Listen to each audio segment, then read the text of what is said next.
জয় শ্রীকৃষ্ণ। রাধে রাধে বন্ধুরা, সামনে আসতে চলেছে জগন্নাথ দেবের রথযাত্রা। এই বছর 2026 সালে রথযাত্রা ও উল্টো রথ কবে, সম্পূর্ণ সময়সূচি জানতে পারবেন এই ভিডিওর মাধ্যমে।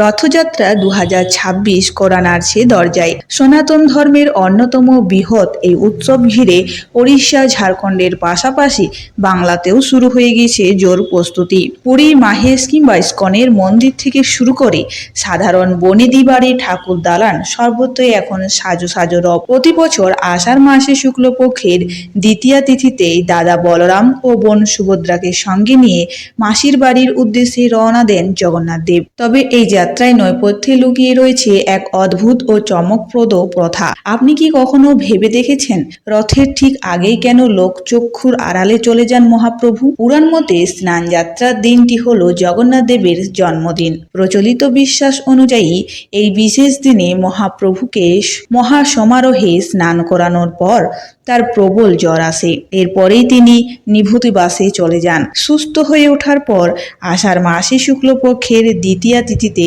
রথে চড়ে দাদা ও বোনকে নিয়ে মাসির বাড়ির অর্থাৎ গুন্ডিচা মন্দিরের উদ্দেশ্যে রওনা দেন। এই যাত্রায় আমাদের কাছে সজা রথ নামে পরিচিত।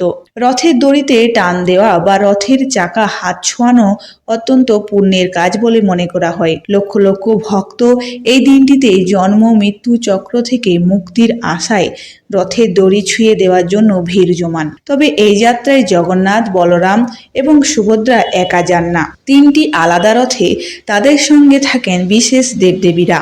জগন্নাথের রথে তার সঙ্গে থাকেন মদন মোহন, বলরামের রথের সঙ্গী হন রামকৃষ্ণ এবং সুভদ্রার রথে থাকেন সুদর্শনা। দীর্ঘ 7 দিন মাসির বাড়িতে কাটানোর পর যখন তারা ফেরেন, সেটি উল্টো রথ বা পুণ্যযাত্রা। কোনো কোনো পৌরাণিক আখ্যানে আবার বলাও হয় শ্রীকৃষ্ণের দীর্ঘ বিরহের পর বৃন্দাবনে ফিরে যাওয়ার স্মৃতি হিসেবেই এই উৎসব পালিত হয়। আর উৎসব মানেই তো বাঙালির প্রাণের আরাম। গ্রাম বাংলায় এই সময় রথের মেলা ও যাত্রাপালার আয়োজন এক আলাদাই উন্মাদনা তৈরি হয়। জিলিপি, পাঁপড় ভাজা আর মাটির পুতুলের গন্ধে ম ম করে চারিপাশ।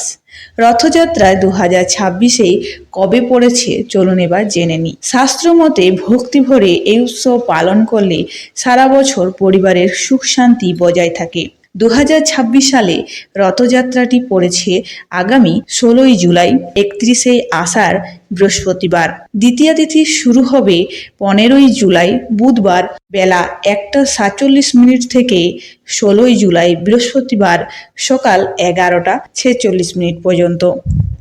এরপর চলুন জেনে নিই উল্টো রথ অর্থাৎ পুণ্যযাত্রা কবে। আগামী 24 জুলাই অর্থাৎ 7 শ্রাবণ শুক্রবার পড়েছে আমাদের পুণ্যযাত্রা। বন্ধুরা, আপনাদের যদি এই ভিডিও ভালো লেগে থাকে তাহলে অবশ্যই লাইক করুন, কমেন্ট করুন আর চ্যানেলটিকে একটি সাবস্ক্রাইব করে পাশে থাকুন।